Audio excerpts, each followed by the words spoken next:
Welcome to Al Hidaya public school YouTube online channel.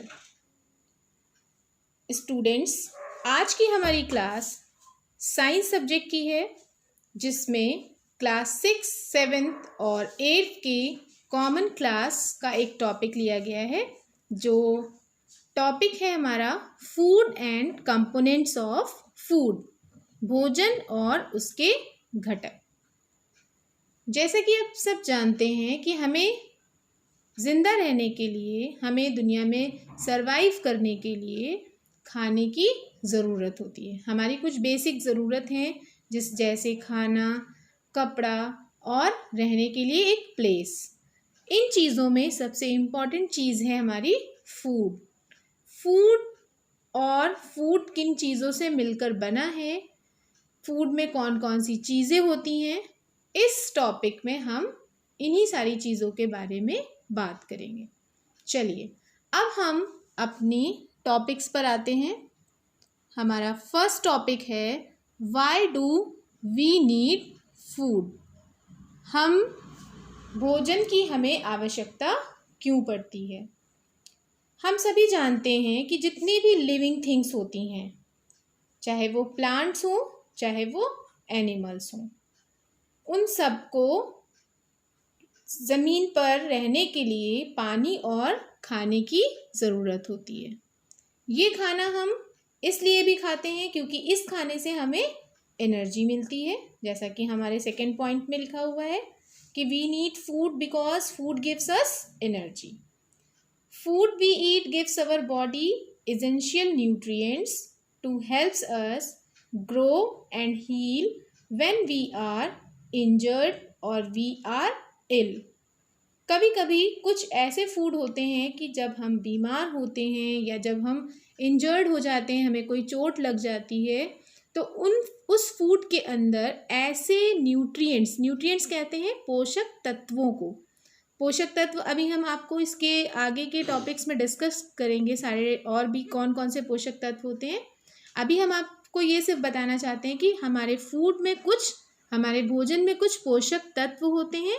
जब वो भोजन हम खाते हैं तो वो पोषक तत्व हमारे शरीर को बीमारियों से, घाव से, जो हमें इंजरीज हो जाती हैं, उन सब से सेफ करने का काम करते हैं, उनको भरने का काम करते हैं उन घावों को, या फिर हमारी बॉडी की ग्रोथ को करने का काम करते हैं। नेक्स्ट हमारा टॉप पॉइंट है thus food keeps us healthy and provide us essential nutrients to fight diseases। इस तरह से हम कह सकते हैं कि फूड की ज़रूरत हमें अपने आप को हेल्दी रखने के लिए और हमें डिजीज़ से हमारी बॉडी को लड़ने के लिए जो ज़रूरी पोषक तत्व होते हैं उनको हमारी बॉडी को प्रोवाइड करने के लिए, क्योंकि जब तक हम फूड नहीं लेंगे प्रॉपर तरीके से, हमारी डाइट अच्छी नहीं होगी। हमारी बॉडी में कौन कौन से न्यूट्रिएंट्स की ज़रूरत है, जैसे carbohydrate, protein, fat, vitamins, minerals, जब हमारी बॉडी में हमारे फूड के साथ ये सारे एसेंशियल न्यूट्रिएंट्स बॉडी में जाएंगे, तभी हम अपनी बॉडी के अंदर जो डिफरेंट तरह के डिजीज़ के जो ऑर्गेनिजम्स होते हैं, बैक्टीरिया या वायरस, इन सब से लड़ने की हमारे अंदर ताकत होगी, हमारे अंदर वो पावर आ जाएगी। जो बच्चे फूड में वेजिटेबल्स नहीं खाते हैं वो कैसे होते हैं, उनको डिजीज़ से फाइट करने की पावर उनमें कम होती है। जो बच्चे दाल नहीं खाते हैं उनके साथ भी इसी तरह की प्रॉब्लम होती है। तो इसलिए फूड हमें अब हेल्दी रखने के लिए और हमें डिफरेंट जो डिजीज़ेस होती हैं उनसे बचने के लिए भी खाना ज़रूरी होता है, क्योंकि फूड में सारे तरह के न्यूट्रिएंट्स प्रेजेंट होते हैं। नेक्स्ट हमारा पॉइंट है to prepare a food we need different kinds of ingredients like to cook vegetable curry we need different kinds of vegetables, salt, spices, oil and so on. अब ये जो food है, हम raw food तो खाते नहीं है। जो भी फूड हम खाते हैं, रॉ मीन्स कच्चा खाना तो हम नहीं खाते ना। तो हम जब खाना बनाते हैं तो उसके लिए हमें कुछ इंग्रेडिएंट्स की ज़रूरत होती है। इंग्रेडिएंट्स मतलब उनमें कौन कौन सा सामान मिलाकर फूड को तैयार किया जाता है। जैसे कि जब हम वेजिटेबल करी बनाते हैं तो हमें डिफरेंट डिफरेंट वेजिटेबल्स की ज़रूरत पड़ती है। उसमें कुछ हमें सॉल्ट मिलाना पड़ता है, कुछ स्पाइसेस, नमक और गरम मसालों का और ऑयल का साथ साथ इस्तेमाल करना होता है, तब हम वेजिटेबल करी बना पाते हैं। इसी तरह से और भी खाने की वैरायटीज़ हैं जिनको बनाने के लिए सिर्फ उस वेजिटेबल को या उस दाल को रख देने से खाना नहीं बनता है। उसमें कुछ डिफरेंट डिफरेंट चीज़ों को मिलाकर उसको टेस्टी बनाकर और हम लोग उसको इनटेक करते हैं या खाते हैं। ओके, नेक्स्ट, अब हम चलते हैं अपने नेक्स्ट टॉपिक पे। अब जो फूड हम खा रहे हैं, ये फूड हमें कहाँ से मिलता है? Sources of food. फूड हमें प्लांट्स और एनिमल्स, दो चीज़ों से मिलता है। हमारे फूड जो मटेरियल्स होते हैं उनके दो सोर्सेज हैं, प्लांट्स और एनिमल्स।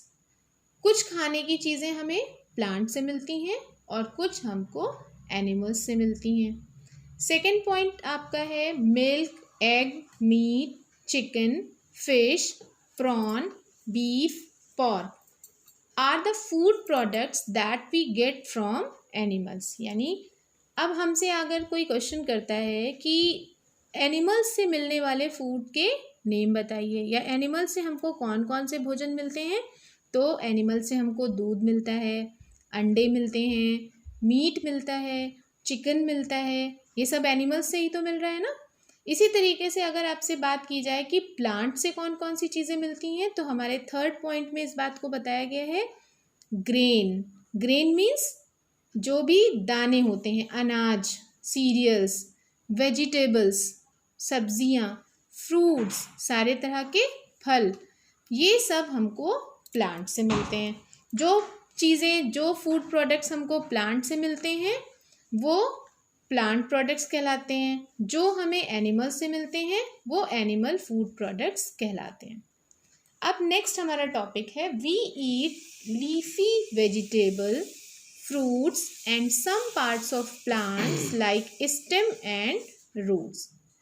इसके अलावा grain, cereals, vegetables, milk, egg, meat, chicken के अलावा हम कभी कभी कुछ प्लांट्स की लीफी वेजिटेबल्स यानी पत्ते वाली जो सब्जियां होती हैं, फ्रूट्स होते हैं, और प्लांट के कुछ पार्ट्स जैसे कि रूट, इसके अलावा स्टेम भी हम लोग खाते हैं।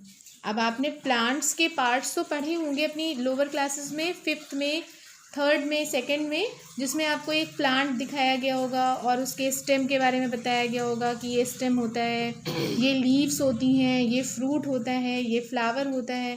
तो इस तरह से प्लांट्स के बहुत से पार्ट्स हैं, तो जिनमें से किसी किसी प्लांट के कुछ पार्ट्स ऐसे होते हैं जो एडिबल होते हैं। एडिबल मतलब खाने के लायक होते हैं। चलिए अब हम बात करते हैं अपने नेक्स्ट स्लाइड पर।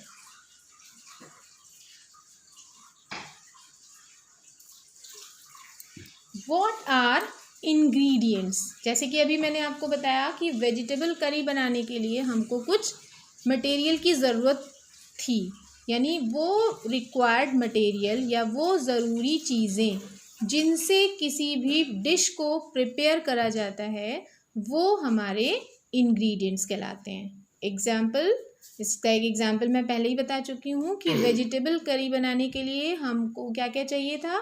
वेजिटेबल्स चाहिए थी, सॉल्ट्स चाहिए थे, स्पाइसेस चाहिए थी और ऑयल चाहिए था। तो ये सारी चीज़ें अलग अलग जो मैंने नाम बताए ये सब क्या है, इंग्रेडिएंट्स हैं।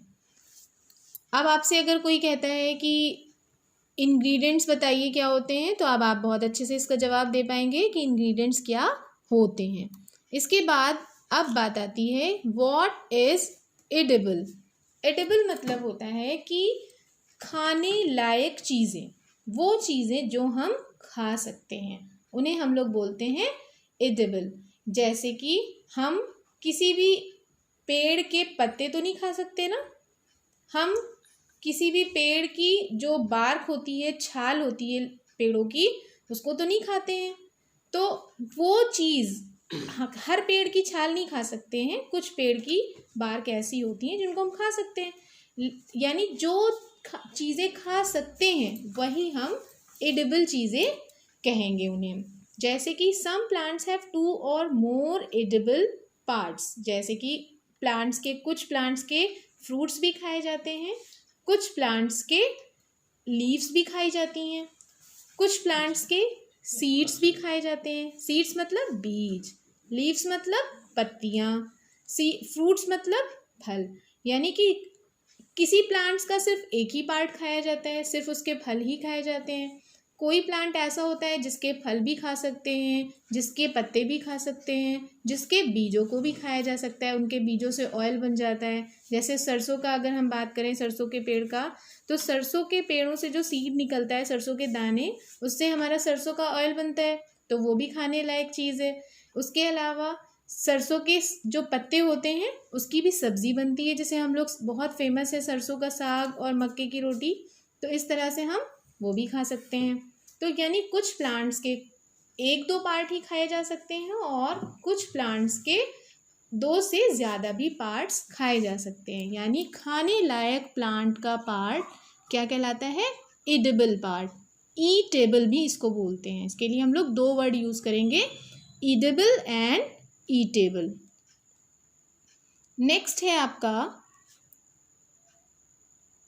What is nectar and honey. Nectar क्या होता है और हनी क्या होता है? नेक्टर जो फ्लावर्स में से जो मधुमक्खियाँ एक तरह का रस इकट्ठा करती हैं वो नेक्टर कहलाता है। हनी बीज कलेक्ट नेक्टर फ्रॉम फ्लावर्स, जैसा कि आपकी स्लाइड में दिखाई दे रहा है कि जो मधुमक्खियाँ होती हैं ये फ्लावर्स से एक तरह का लिक्विड या एक तरह का हम रस कह सकते हैं उसको कलेक्ट करती हैं और उसके बाद उसे कन्वर्ट करती हैं हनी में। हनी तो आप सब जानते होंगे, आप सबने खाया भी होगा, शहद में।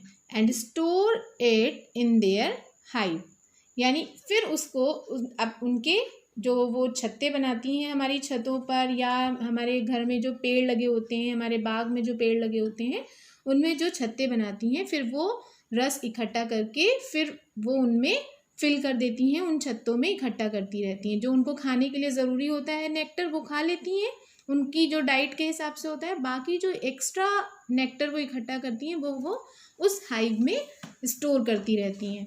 Flowers and their nectar may be available only for a part of year. जो फ्लावर और उनसे जो नेक्टर अवेलेबल होता है वो कई सालों तक इकट्ठा होता रहता है और वो बाद में हम लोग शहद के फॉर्म में यूज़ करते हैं। अब आता है, अब ये बहुत ही इम्पॉर्टेंट टॉपिक मैं आपसे डिस्कस करने जा रही हूँ, व्हाट इज़ स्प्राउटेड सीड्स।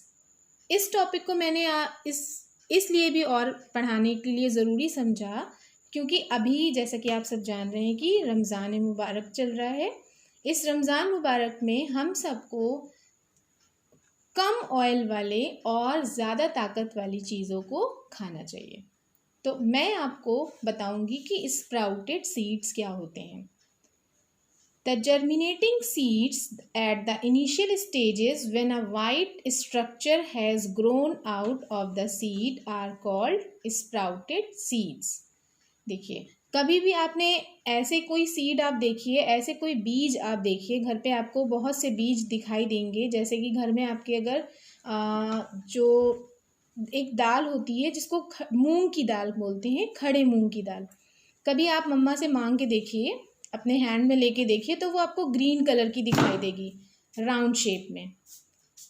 अब इस सीड को अगर आप वाटर में डिप करके 1 दिन पूरा रख दीजिए, उसके बाद इसे पानी से निकालने के बाद आप इसे एक क्लॉथ में टाइट करके पूरे दिन के लिए या पूरी रात के लिए ऐसे ही छोड़ दीजिए। तो जब आप उसको 1 दिन के बाद उस जो आपने क्लॉथ में, कॉटन के क्लॉथ में टाइट करके उस सीड्स को छोड़ के रखा हुआ था, जब आप उस क्लॉथ को एक दिन के बाद ओपन करेंगे तो उसके अंदर से, उस ग्रीन सीड के अंदर से वाइट कलर के थ्रेड लाइक स्ट्रक्चर्स निकलना शुरू हो जाएंगे। तो इसका मतलब जब भी कोई सीड जिसमें से उसमें प्लांट बनने की, जो पौधा बनने की जो पहली स्टेज आती है, वो उसकी जर्मिनेशन कहलाती है, जिसको हम लोग अंकुरित बीज भी कहते हैं। यानी जब किसी सीड में से अंकुरण होने लगे तो वो सीड कैसा सीड कहलाता है? Sprouted seed. यानी जब बीजों में वाइट कलर का एक स्टेम लाइक स्ट्रक्चर निकलना शुरू हो जाए तो वो हमारा अंकुरित बीज कहलाता है। ये बीज जो होते हैं, जब हम अपने खाने में शाम के टाइम, इफ्तारी के टाइम अगर हम इसको यूज़ करते हैं या यूज़ करेंगे तो हमको इससे बहुत सारे न्यूट्रिएंट्स मिलेंगे। कुछ लोगों की मम्मा इसको बहुत अच्छे से इस टेस्टी और भी बना देती हैं। इसमें लेमन वगैरह, नींबू डाल के, इसमें नमक भी डाल के, इसमें कुछ फ्रूट्स भी कट करके मिलाए जा सकते हैं। और जब हम इसको लेंगे अपने इफ्तार के वक्त तो ये हमें बहुत एनर्जी प्रोवाइड करेंगे। चलिए एक बार हम लोग इसका प्रिपरेशन फिर से पढ़ते हैं कि हम लोग इसको कैसे बना सकते हैं। Take some dry seeds of moong और चना। ये ज़रूरी नहीं है कि हम मूंग के सीड को ही स्प्राउट करें। स्प्राउट करने का मतलब होता है उनको अंकुरित करके रखना होता है। अंकुरित मतलब कि जब उस सीड को पानी में भिगो के रखने के बाद सूखे कपड़े में उसको बांधते हैं, एक दिन के लिए छोड़ देते हैं, तो उसमें से वाइट कलर के कुछ थ्रेड लाइक स्ट्रक्चर्स निकल आते हैं। वाइट से धागे जैसी चीज़ें दिखाई देने लगती हैं, तो वो हमारा स्प्राउटेड सीड या अंकुरित बीज कहलाने लगता है। इसके लिए हम 2 तरह के या और भी कई तरह के सीड्स को यूज़ कर सकते हैं। यहाँ पे हम आपको मूंग और चने के बारे में बताते हैं। जो जैसा मैंने बताया, एज इट इज़ इस स्लाइड में लिखा है कि put a small quantity of seed in a container, यानी किसी एक डिब्बे में आप इन बीजों को रख लीजिए, पानी में डाल के इनको एक दिन के लिए छोड़ दीजिए। उसके बाद इनको एक क्लॉथ में सूखे कपड़े में बांध कर रैप करके रख दीजिए साइड में, किनारे कहीं पर भी जहाँ पे मॉइस्चर हो, हल्की सी गर्मी भी हो।